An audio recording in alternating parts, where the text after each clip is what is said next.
우리 어린이 여러분, 영유치부, 초등부, 크리스마스 하면 제일 먼저 머릿속에 떠오르는 게 뭐예요? 솔직히 크리스마스, 산타, 괜찮아. 또 선물, 또 크리스마스 트리. 지난번에 제 아내가 우리 어린이집에서 이 크리스마스 트리를 만드는데 크리스마스 트리 했더니 아이들이 트리예요. 그래서 그래, 트리도 맞고 추리도 맞아. 그랬더니 아이 중에 하나가 낯설다 그러더래요. 난 요즘 아이들이 말을 그렇게 잘하는 줄 몰랐어요. 하여튼 그래, 크리스마스 트리. 오케이. 자, 우리 여성 여러분, 우리 여자 성도 여러분, 솔직하게 큰 소리로 대답 안 해도 돼요. 크리스마스 하면 떠오르는 생각 뭡니까? 예수님. 우리 사랑꾼은 역시 예수. 네, 이거 조사를 했는데 성인 남녀에게 크리스마스 하면 떠오르는 것을 몇 가지 고르라고 했더니 제일 먼저 쇼핑. 그냥 그때가 대박 세일 한대요. 쇼핑. 또 어떤 온라인 쇼핑몰에서는 이것도 광고합니다. 올해가 2025년, 성탄절은 12월 25일. 그러니까 2025년 12월 25일에 12시 25분 25초. 그렇다고 이게 25가 4번 들어갔다고 100년에 한 번 오는 날이고, 그때 접속해서 물건 사는 사람은 뭐 몇 프로 할인해 준다. 성탄절이 산타클로스도 있고 사슴도 있고 선물도 있고 징글벨도 있고 흰눈도 있고 쇼핑도 있고, 뭐 이게 저는 잘못됐다, 뭐 틀렸다라고 말하는 게 아니라 우리가 이 모든 것으로 인해서 즐겁고 기쁘고 좋아도 우리가 잊지 말아야 될, 성탄하면 놓치지 말아야 될 하나가 있다는 겁니다. 그게 바로 예수 그리스도의 오심입니다. 그래서 지금까지 2000년 동안 그랬던 것처럼 앞으로도 성탄절은 주의 교회가 있고 주의 성도들이 있는 한 계속 될 것입니다. 그러나 어쩌면 우리부터라도 우리가 마음을 쏟고 신경을 쓰지 않으면 성탄절의 이름은 남아있고 성탄절을 상징하는 여러 가지 문화적 표현들은 계속해서 더해지고 많아지더라도 정작 성탄의 진정한 의미와 주인이신 예수 그리스도는 점점 갈수록 약해지고 잊혀지기 쉽다 생각합니다. 그러니 제가 아까 부탁드린 대로 가족들끼리, 특별히 아이들의 손을 부드럽게 잡아주시고 오늘 함께 말씀을 나누면서 아빠 엄마가 이 말씀을 믿는 것처럼 너도 나중에 엄마 아빠 나이가 됐을 때 이것을 너의 자녀들에게 꼭 전해줘라. 성탄절에 다 해도 쇼핑도 하고 외식도 하고 선물도 받고 크리스마스 추리도 만들고 다 하되 그 안에 예수 그리스도는 잊지 말아야 된다 하는 마음으로 들으시기 바랍니다. 제가 우리 아이들도 있으니 몇 가지를 말씀을 드리고자 합니다. 첫 번째, 성탄은, 크리스마스는 2000년 전에 유대 땅, 지금 이스라엘의 땅에서 실제로 일어난 사건이라는 사실입니다. 실제로 일어난 일이다.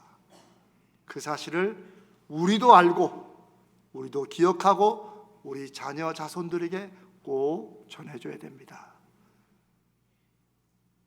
곰과 호랑이가 마늘과 쑥을 먹고 사람이 된다고 들어갔다가 호랑이는 못 참고 뛰어나가고 곰이 참아가지고 사람이 되어서 웅녀가 되고 또 하늘에서 내려온 누구와 결혼해가지고 낳은 것이 단군이고, 이런 단군 신화가 아닙니다. 아이들에게 재미있게 해주는 동화가 아닙니다. 이것은 오래되었지만 지금도 여전히 진행되고 있는 역사적 사건이라는 사실, 다른 사람들은 모르지만 오늘 성탄을 주님의 오심으로 믿고 축하하는 저와 여러분은 꼭 마음에 새기시기를 부탁드립니다. 이것은 역사적인 사건이다. 한 아기가 2000년 전 유대 땅 베들레헴에서 태어났다. 두 번째, 한 아기가 태어났는데 이 아기에게 몇 가지 특별한 사실, 특별한 점이 있다는 거예요. 첫 번째, 저 마태복음에 기록되어 있지만 동방박사로 알려진, 오늘날로 말하면 천문학자가 맞습니다.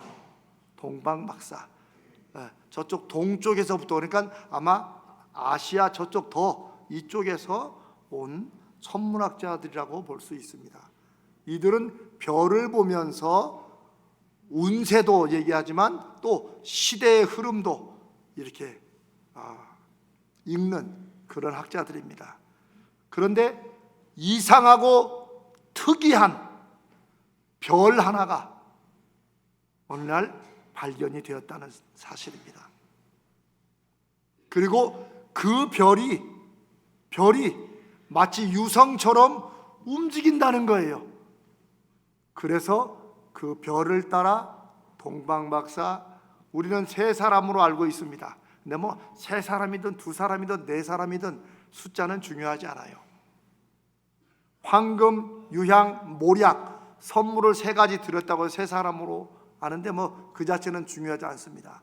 그러나 뭔가 그 별을 통하여서 이 세상에 중요한 분이 태어나는구나 하는 것을 짐작하고 그 별을 따라 움직여 왔다는 거예요. 성탄 추리에 뭐가 있죠? 제일 꼭대기에 우리 아이들 여기 봐, 지금 목사님이 말하는 성탄 꼭대기, 추리 꼭대기에 뭐가 있죠? 별이 있습니다. 저 별이 무슨 별이라고요? 노르웨이 어느 숲에서 아름답게 있는 별을 말하는 게 아니고 저 별을 따라서 천문학자들, 동방에 있는 박사들이 예수 그리스도의 탄생을 짐작하고 따라왔다는 거예요. 별을 따라 인도했다. 요즘에 어떤 교회들에서는 저기다 십자가를 달기도 합니다만은 사실은 센스가 좀 없는 거예요. 저 위에는 십자가가 올라갈 게 아니에요. 별입니다. 왜냐하면 하나님께서 이 땅에 무언가 특별한 일을 주시겠다고 알려주신 별입니다. 그 다음에 제가 지금 아기의 특징을 말하는 겁니다. 태어난 아기의. 그런데 또 동방박사만이 아니고 목자들이 들의 양을 치다가 갑자기 천사들이 내려와서 오늘 지금 이 밤에 베들레헴에서 너희들의 왕, 너희들이 기다렸던 그 메시아가 태어난다. 그러니 빨리 가서 그 아기를 가서 보고 지금 말한 이 소식을 그 부모들에게, 요셉과 마리아에게 전해주라고 합니다. 그런데 여러분, 그날 베들레헴에 대체 아기가 몇 명이나 태어났을까요? 최소한 2명 이상 태어나면 누가 누군지를 어떻게 알아요? 부모도 모르는데, 그렇죠? 그런데 이 천사가 거기 표식이 있다는 거예요. 이 땅에 하나님이 보내신 메시아, 우리의 구세주, 우리의 왕이 되신 그 아기가 태어났는데 표식이 있다. 여러분, 왕이 태어나면 그 왕의 표식이 뭐가 될 것 같아요? 우리의 보통 상식으로는 뭔가 기막히고 특별한 것이 돼야 되는데, 누가복음 우리가 읽은 성경에 의하면은 표식이 2가지가 있습니다. 하나는 갓 태어난 아기를 싼 포대기에 관한 표식입니다. 근데 어떤 포대기에 쌓여 있다고요? 성경에는 강보라고 되어 있지만 말을 부드럽게 표현합니다. 그런데 이 강보는 여러분이 생각하는 가장 값싸고 가장 헐한 그런 천이 뭘까요? 아마 제 생각엔 마대자루 아닐까 싶어요. 여러분, 마대자루에는 뭘 넣습니까? 옥수수나 고구마도 넣든지 아니면 버릴 물건을 넣죠. 그러니까 이건 중요한 건 강보의 값이 얼마냐가 아니라 그 당시 사람들의 인식이에요. 아무리 가난하고 아무리 어려운 집안이라도 이 강보에는 아기를 쌀까요? 안 쌀까요? 안 싼다는 거죠. 아무리 가난해도. 그런데 목자들이 가서 보고 그제 목자들도 자기 양을 치는 게 아니라 다른 사람의 양을 대신 쳐주는 거라서 이들도 가난한 사람들이었어요. 그러나 너희들이 가서 봐도 야, 아무리 없어도 그렇지 어떻게 여기다가 아기를 싸냐라는 강보에 쌓인 아기를 보게 될 것이다. 그게 첫 번째 표식입니다. 두 번째는 강보에 쌓여서 이 마대자루 같은 데 쌓여가지고 그다음에 어디에 아기를 뉘었다고요? 구유, 말구유. 제가 전에도 한번 말씀을 했는데 구유라고 하니까 굉장히 멋진 것 같지만 말밥통입니다. 그걸 나무로 팠든지 뭘로 했든지 간에 말밥통에. 여러분, 말밥통에는 뭐가 들어있어야 돼요? 말밥이 들어있어야 되죠. 말이나 소나 들어있어야 되죠. 아기를 우리가 포대기로 싸면 태어난 아기는 우리가 유모차 준비하잖아요. 혹은 아이들이 누울 만한 조그만 요람을 준비합니다. 그런데 마대자루에 쌓아서 말 밥통에 놓인 아기를 볼 것이다. 아무리 그래도 그렇지 어떻게 아기를 그렇게 낳아? 성경은 첫 아들이라고 했어요. 이게 그 아기가 하나님이 보내신 이 땅의 왕, 온 인류의 구세주로 오신 아기라는 표식이 될 것이다. 그러니까 당시 사람들이 생각하는, 오늘날 우리가 생각하는 우리의 생각과는 정반대예요.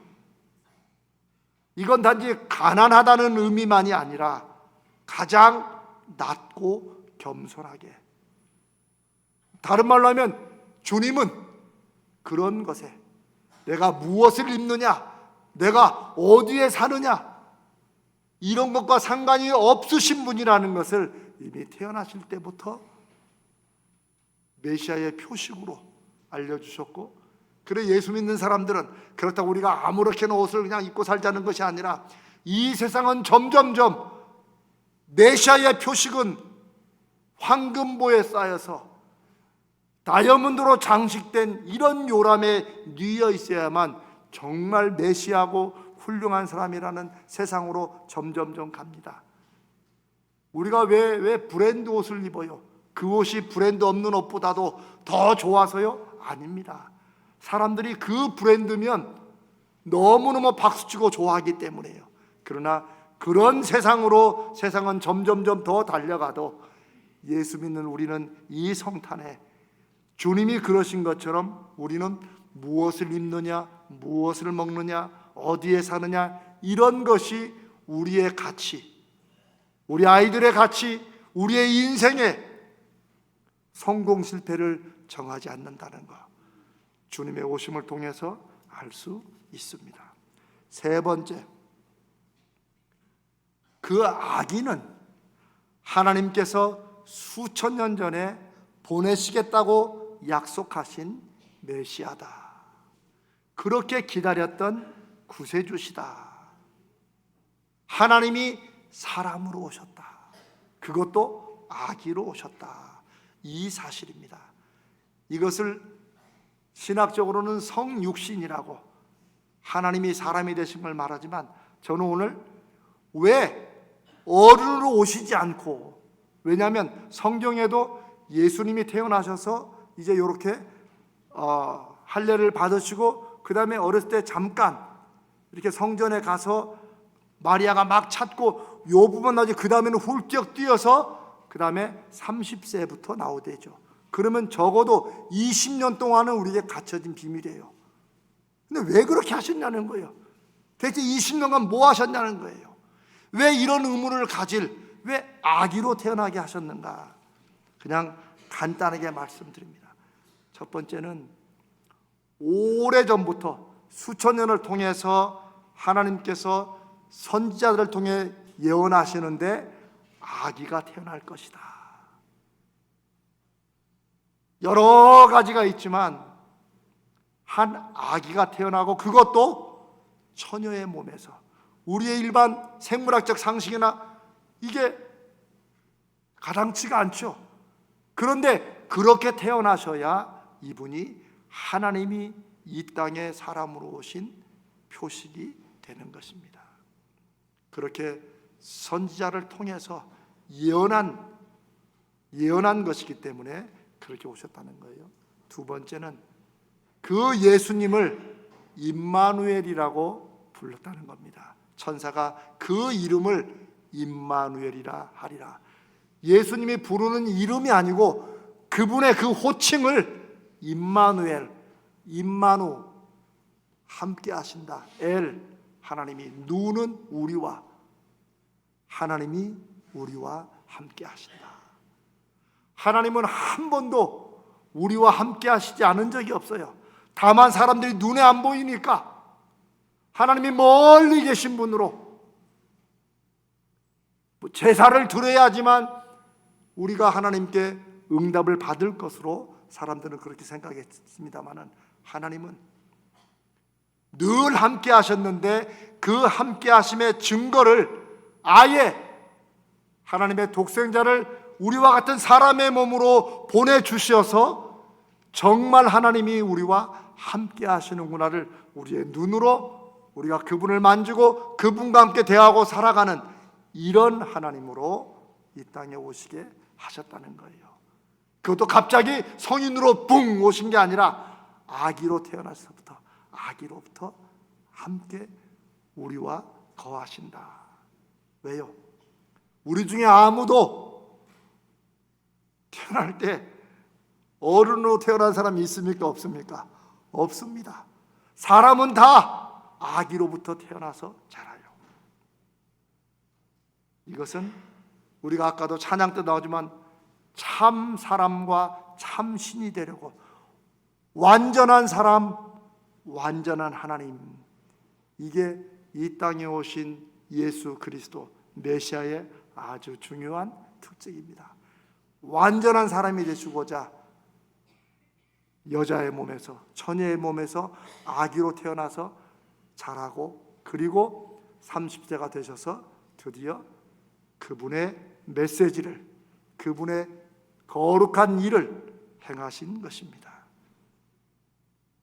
그분은 십자가에 죽으시고 다시 살아나시고 그리고 하늘로 올라가셔서 완전한 하나님이 되셨습니다. 네 번째, 마지막으로 그 아기로 오신 하나님 예수 그리스도께서 이제 승천했으니까 우리는 그날을 그냥 기념하는 기념일로 삼을 것이냐? 아닙니다. 그 First Noel이라고 그러죠. 첫 번째 크리스마스. 그 말은 크리스마스가 처음 시작된 해를 말하는 건데, 그 후로부터 지금까지, 그리고 앞으로도 우리가 주님 앞에 설고 주님이 다시 오시는 그날까지 영원히 주님은 우리와 함께 계신다는 사실입니다. 그게 성탄의 중요한 네 번째, 우리가 대대로 우리 아이들에게 함께 크리스마스에 대해서 선물도 주고 나가서 외식도 하고, 또 저도 1년에 한 번씩 빨간 옷도 입고 이렇게 하면서 잊지 말아야 될 이 네 가지 사실, 그 중에 맨 마지막은 그 아기 예수로 오신 예수님이 지금도 아기가 아니라 이제는 성인이시죠. 우리를 위해 죽으시고 부활하신 그분이 약속하신 그대로 지금도 우리와 함께 하신다. 내가 세상 끝날까지 너희와 함께 하겠다는 그 약속을 믿고 삶에서 경험하며 살아가는 것이 오늘 성탄을 기뻐하고 즐거워하고 감사하고 축하하는 저와 여러분들이 확신하고 확증해야 될 일입니다. 사랑하는 여러분, 성탄절은 옛 일을 기념하는 날이 아닙니다. 눈이 안 와도, 설령 길거리에 징글벨 음악이 안 울려도, 우리의 형편과 상황은 좀 힘들어도 도저히 성탄을 성탄답게 보낼 기분이 안 나. 그럴지라도 약속을 지키셔서 우리에게 메시아를 보내주신 하나님, 그리고 하나님의 말씀을 전하시고 그 말씀을 우리 삶에서 이루어 주시기 위해 내가 세상 끝날까지 너희와 함께한다. 임마누엘, 하나님이 우리와 함께 하신다. 이걸 믿고 이것을 삶에서 경험하며 살아가는 사람들을 그리스도인, 크리스찬이라고 부릅니다. 우리는 예수 그리스도 뒤에 같이 붙어야지만 의미가 있는 그리스도인인 줄로 믿습니다. 이 성탄 이야기가 지금 저와 여러분이 듣고 나누듯 20년, 30년 후에 우리 어린 자녀들이 이제 우리와 비슷한 나이가 되었어도 또 자기의 자녀들에게 이 얘기를, 이 사실을, 이 진리를 전해주고 우리가 함께 다 언젠가 이 세상을 마치는 날 주님과 함께 기쁨의 얼굴로 함께 만나는 그런 복되고 영광스러운 시간들이 분명히 있을 것이라고 믿고 주님의 이름으로 축복합니다. 메리 크리스마스!